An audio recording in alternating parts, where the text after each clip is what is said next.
Super Smash Bros. Ultimate is too ultimate. Time for some problem solving. The latest Smash Bros. Game, Super Smash Bros. Ultimate, has one of the biggest rosters in any fighting game, which is why we have to get rid of some. It is generally agreed online that in the next Smash Bros. Game, the most natural course to take is to cut back the roster, which seems counterintuitive. Why would removing things from the game be the best thing for the game? After all, why would I play this game if I can't play as my favorite hot anime boy? We all love the massive roster, but you gotta admit, it's pretty messy. It's also just difficult to see how the game can escalate and get bigger from here.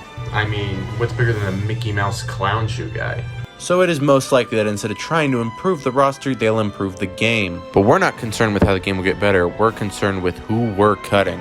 We'll have to disappoint some fans, but who will it be? Will ARMS representation finally die out? Or will Mario Bros. Become Mario Bro?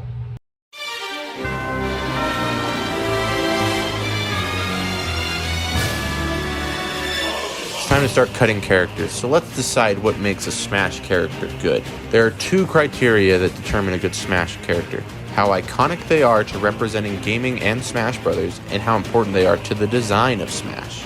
How iconic a character is evaluated based on how recognizable they are to the average gamer or person, or in some cases how important they are to the history of gaming, or in other cases how important they are to Smash Brothers. How important a character design is to the game will be based on what their moveset brings to the game and how well that moveset is designed within the game.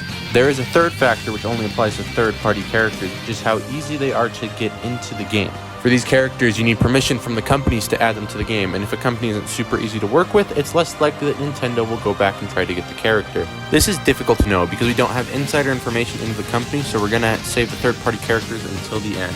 Now we're prepared to start. Sometimes during Smash Bros. Presentations, it is mentioned how many worlds or games are represented in Smash. This implies that the number of worlds represented in Smash is very important to Nintendo. If they do think this way, then in the next Smash game they will prioritize keeping as many worlds as possible. So I think any series with more than one character will be able to keep at least one of those characters. In any game with more than one fighter representing it, we will keep the main character at the very least. If we apply that to our list, we have 13 fighters guaranteed, a lineup of white men, something you can't prove isn't a white man, and a large monkey. But we're not quite to a full roster yet, so we'll move on to the rest of the roster series by series.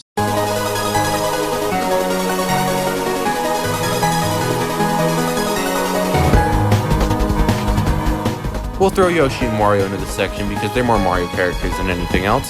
We'll throw these obvious ones in guaranteed, and now for the characters that are in jeopardy: Daisy, Dr. Mario, Rosalina, BJ, and Piranha Plant. First of all, healthcare is expensive. Second of all, jokes are funny, but repeating jokes isn't. Daisy and Rosalina are pretty much sport game characters at this point, with BJ being much more important in the main series, which is why we're removing him. While BJ is a very common part of any game, it is just an uninteresting warm-up before the main core. While Rosalina and Daisy are both more beloved characters, so they win in the icon department. When it comes to gameplay, BJ has a generally unfocused game plan, with occasionally something good happening, but generally you just want to get on with it.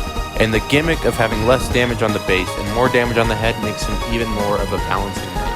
While Daisy is just an echo fighter, so she wouldn't be difficult to add, and Rosa has an interesting mechanic that gives her purpose within the roster. So then, we'll guarantee Rosalina, give Daisy a probably, and we can say for certain we won't see any blowjobs in the next Smash game.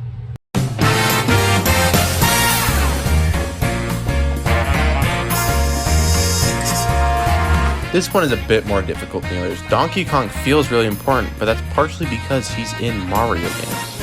His games still sell well, so it's clear he deserves reps, but does he deserve 3? We have either King K. Rool or Diddy Kong to remove. It's a similar situation to the one we had with Bowser Jr. earlier, except it's less sexual. One is more relevant to the main series, with Diddy Kong having been in every single Donkey Kong game since Country. But K. Rool is still iconic through the sheer amount of people who requested him through the fighter ballot. But on the gameplay side, K. Rool brings a gimmick with his belly armor, but that's kind of just glorified super armor. And his playstyle is honestly identical to DDD's. Just big strong attacks and occasionally a combo from a projectile.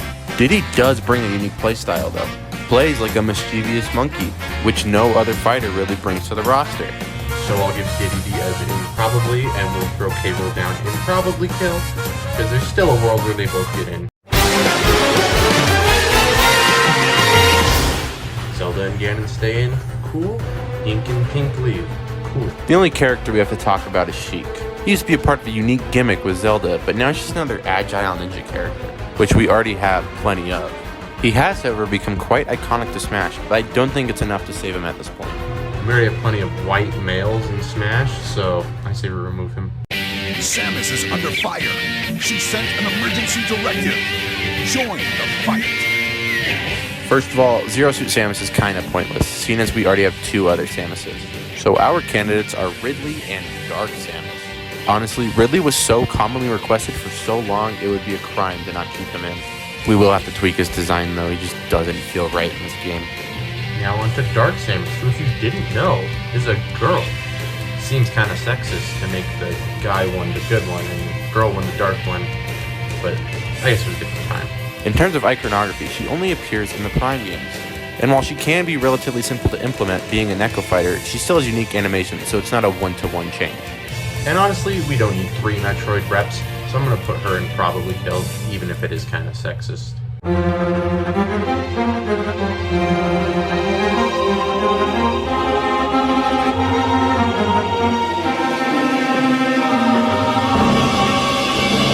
Keep them all. Kirby is huge. This series releases games yearly, and they all sell well. They might even just add one in the next game. This one is difficult. They're all iconic to Smash, but this series hasn't had a meaningful release in so long. If I'm going to be honest, it's hard to justify having more than one Star Fox rep. Falco and Wolf are both repetitive in their playstyle next to Fox, so they don't really add anything to the roster. In terms of how iconic they are to Smash though, Falco has been in since Melee, and unlike Wolf, he never missed a game. Still, at the current rate, we don't really need anyone besides Fox. So unless Star Fox hits game soon, we'll put Falco near the chopping block and kill Wolf, which is the first time I've ever been able to punish a wolf. Fucking bullshit character.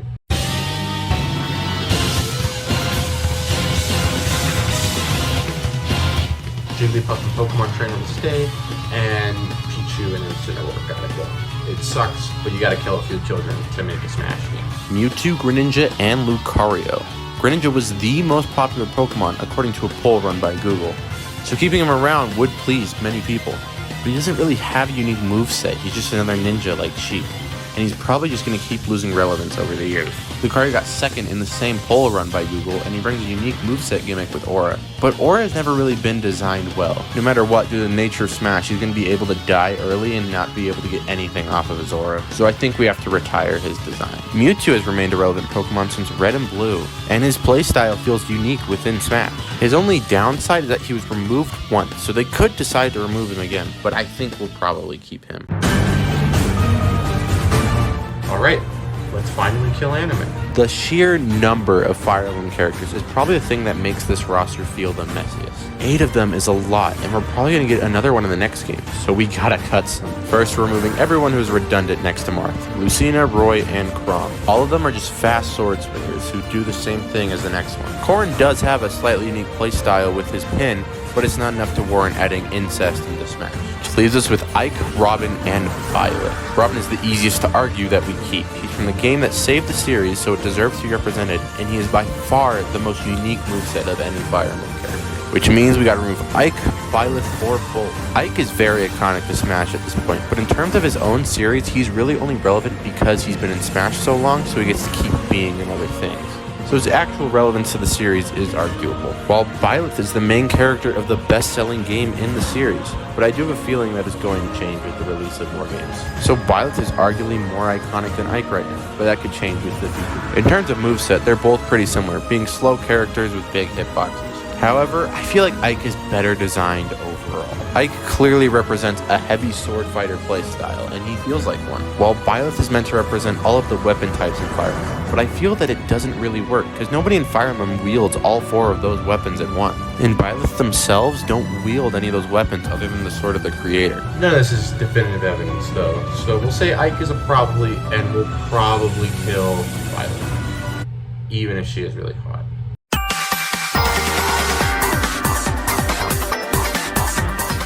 Now we're finally on to the smaller guys. We'll throw the simple ones in their tiers. This actually doesn't leave us with too many first parties remaining. Lucas is first up, and with him having been removed before, his chances honestly aren't great. He also plays incredibly similar to Ness already, so he's redundant within the roster. And with Mother 3 never coming to the West, there really is no reason to keep him in other than Legacy. Duck Hunt is an interesting case. He represents one of the best-selling games of all time, but his moveset really doesn't bring anything to the game. He's just another zoner, which we already have plenty of. While it is fitting to have him represented, I feel like we already have plenty of other representatives from the NES era of gaming, and Duck Hunt could honestly work better as an assist rifle. So I think we're going to have to use a cheap writing tactic to make you feel emotion. Pyra and Mithra are part of a growing series that will likely continue to grow. They also have a gimmick that we honestly need more of in Smash. However, they probably won't appear much in the Xenoblade series after 3, so they could end up being replaced in the future by a more relevant character. It's hard to say where they'll end up. I'm struggling to decide what to do with them. Yeah, they probably deserve probably. Little Mac comes from another really big series on the NES, and he's definitely an iconic part of Nintendo's history now. He definitely deserves to be in Smash, but who designed this character? He is either going to need a complete overhaul or we have to remove him. The concept for his character has proven to be bad twice now, so he's either going to have to go or be completely reworked. And completely changing the character's DNA just wouldn't feel right, so I don't think he'll make it into the next one. Min Min comes from a brand new IP, which makes her relevant enough to come back next time. Arms failed, guys. I don't know what to tell you. On the very off chance that Arms gets another shot, they could come back, but even if it does, I'd still rather kill Min Min. And finally, Palutena, and I'm gonna be honest, it's a coin flip. Her moveset is unique enough, but I don't think that's gonna matter with how irrelevant Kid Icarus is now. There is one thing that could save her, though, and that's bias. If Sakurai comes back to direct the next Smash game, she'll probably make it through bias alone. But nobody knows whether or not that's going to happen, so... Well, that's all the third-party characters. All that's left is more weeb shit.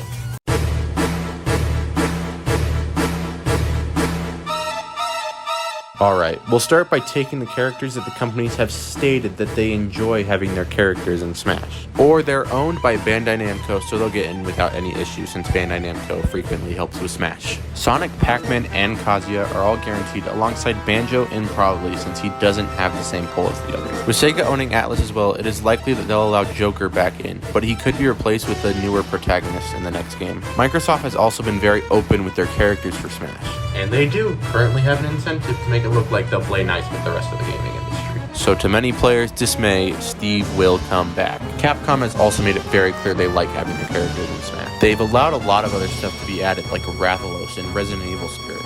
So it is clear that Ryu and Mega Man are guaranteed, with another probably from Ken, since he's just an Echo Fighter. Smash is the only reason Bayonetta games sell at all, so Platinum would be stupid to be stingy with her. And while SNK clearly is okay with having their stuff added to Smash with all the stuff that came with Terry, I feel like Terry's moveset would be kind of repetitive to add with all of our generic punchy 2D fighters that we already have. While he could still happen, I think the roster would be cleaner if he didn't. Konami is a bit of an unknown, since they've just been a weird company for like a decade now. So we're gonna throw Simon and Snake into Who Knows, and we'll kill Richter for being hot and irrelevant. Now for Squeenix, who are probably most well known for being stingy. When Cloud was first added, he had almost no content come with him. But they do seem to have loosened the shackles a bit with Sephiroth. And Sora is never happy again. Don't be happy it's over, be sad it happened.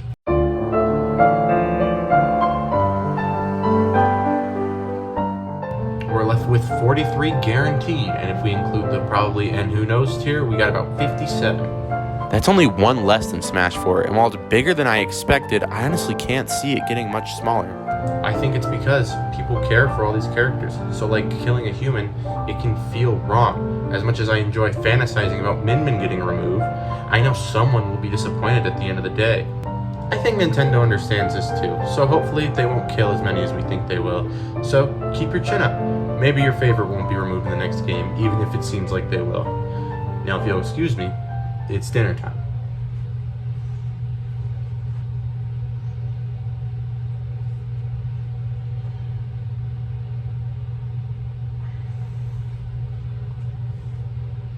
Want a bite?